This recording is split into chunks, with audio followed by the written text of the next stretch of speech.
Okay, so this is for the build out of the AR-15 chambered in 6mm arc. Pretty much what I am going to be building is pretty much a duplicate of this gun right here. This is kind of what it's going to look like. It will have a slightly longer barrel as well as, be in different colors and that kind of stuff. But rather than giving you a call or FaceTiming you and just dumping a whole bunch of information on you that will probably go in one ear and out the other, I decided to make a few videos so you can reference them at any time. So you have not had an AR-15 before, and really what we're making is a rather unique variation from what is considered the standard AR-15. So in this video, I just kind of want to give a general overview of what an AR-15 is, as well as kind of, I guess, identify different parts and different aspects of what could be considered an AR-15. So pretty much everything on this table would refer to the AR-15, even though there are some pretty significant kind of differences. First of all, kind of where does the AR-15 name come from? So it's not assault rifle or anything like that. Pretty much it was developed by a manufacturer back in the late 50s, early 60s called Armalite. And I guess the general definition of an AR-15 is a select fire gas operated air cooled magazine fed rifle manufactured in the United States in the late 50s, early 60s. It's designed by an American gun manufacturer, Armalite, and was actually based on the AR-10 rifle. The Armalite AR-15 was designed to be a lightweight rifle and to fire a new high-velocity, lightweight, small caliber round. So, So pretty much kind of what gets everyone all spooked out about the AR-15 is actually just the handguard and the rail. For whatever reason, people think that looks scary.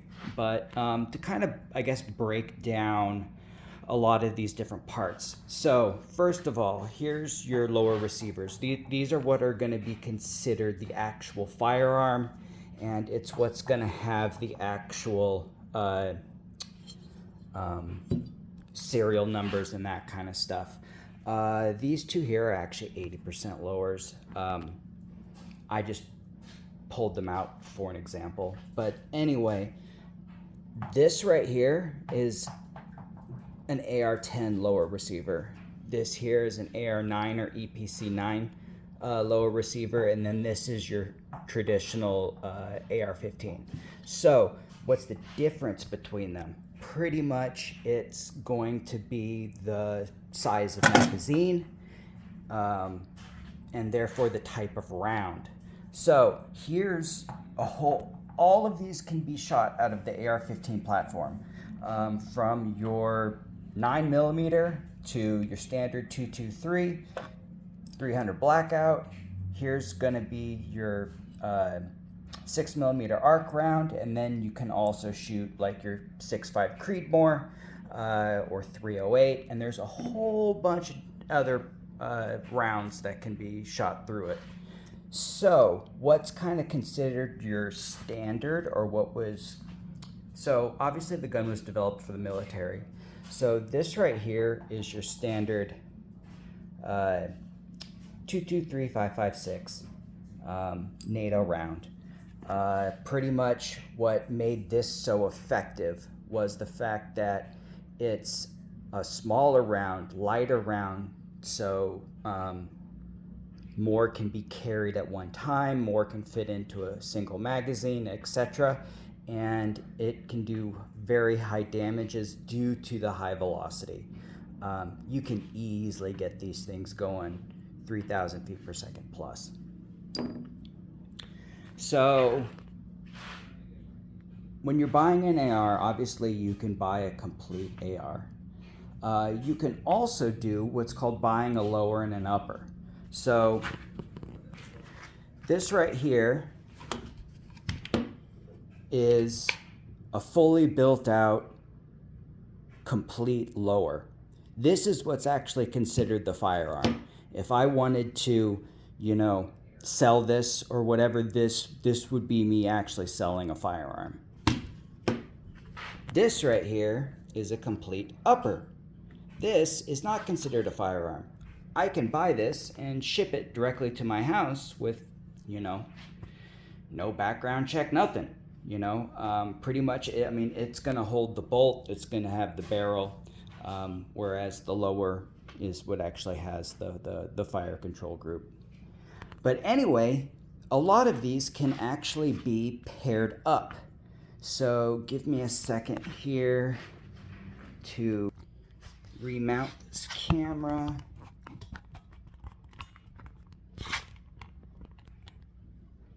Okay. So, lower, upper. Now you have a completed gun. So, one of the things, and this is a 300 blackout.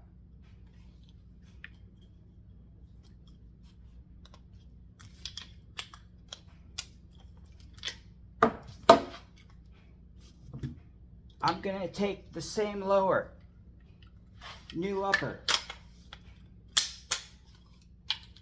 Now it's a 223-556. I went from shooting this round to shooting this round. Same thing can be done with this. This is going to be the 6mm arc I built you. We can pop this upper off, throw on this upper right here, and you just went from shooting your 6mm arc to your 223-556. Obviously, you got to balance the gas system and the buffer system between the two. That's where an adjustable gas block comes in. That really helps with that. There are a few things that you need to take into account to make sure you stay legal. So, a barrel that is shorter than 16 inches is considered a short-barreled rifle. Or it can also be called an AR pistol. So, there's this kind of weird law. It was developed back around like the time when like the mob was running and that kind of stuff, and they had you know, like the Uzi and that kind of stuff, you know, these that were able to be like kind of concealed under jackets and whatnot. Well, anyway, the government made a law that said anything below 16 inches required you to fill out an application, extra background check, and a $200 tax stamp. So $200 back in the mob days was a lot of money. The price of the tax stamp has not changed since then. But anyway, this right here, because this is shorter than 16 inches, is now considered a short-barreled rifle. Now, you can put what's called a pistol brace, which is kind of a stock that's has this like really kind of just flimsy plastic here, and technically it's not supposed to be shouldered, and that's legal. Now it's been in the courts for quite a while of is that legal, is that not legal. So anyway, what I went ahead and did is I registered this lower as an SBR, a short-barreled rifle. So I had to fill out an extra application, had to pay $200 in tax stamps, etc. And remember, this is what's considered the gun. So this is registered as a short-barreled rifle, meaning I can put barrels that are shorter than 16 inches on this and it be legal. I do have to carry the tax stamp with me, which I keep a copy of it right in here. But what's nice about that is I can then, you know, my 300 blackout right here is, this is a 9-inch barrel. This is a 5.5-inch barrel. So both of these I can legally put on this and shoot. Now, in regards to your 6mm arc, you can buy additional uppers for this, but you need to make sure that the barrel is longer than 16 inches, which that's what this is. So that's why I can interchange this with this, and I could also put this on this, but you know, for the most part, in regards to how I have everything balanced, I made it so I can do this and then do this. Kind of what else? So this is what's considered your, this is a 9mm PCC, so pistol carbine. Again, this needs to have a barrel that's longer than 16 inches unless you register it as a short-barreled rifle, which I did. So this one is very specific to, so these are Glock mags that work in with this for, you know, and this is, like I said, this is on the AR9 lower. So this could not house any of these other things. And one of the things different about this too is that it's a blowback system, not a gas system, meaning the power of the bullet launching is what throws the bolt back, the bolt carrier group back, and takes on another round. What else? Oh, I wanted to explain select fire. So understand that the military version of the AR-15 is what has select fire, meaning it can do semi-auto, it can do burst fire, and it can be fully automatic. None of these have select fire. These are all semi-automatic. To have a fully automatic weapon requires a lot of paperwork. They're insanely expensive.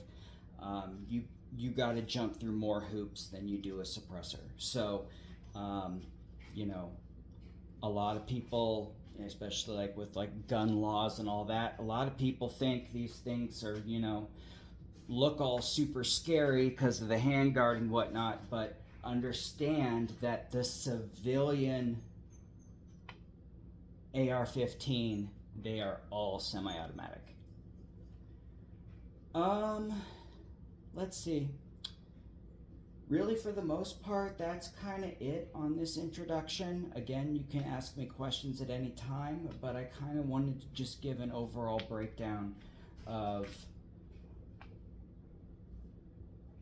what kind of all is considered the AR-15, all of the different options you have, all of the different, you know, cartridge options that are available to you, and there's honestly like an infinite amount. So yeah, cool, on to the next video.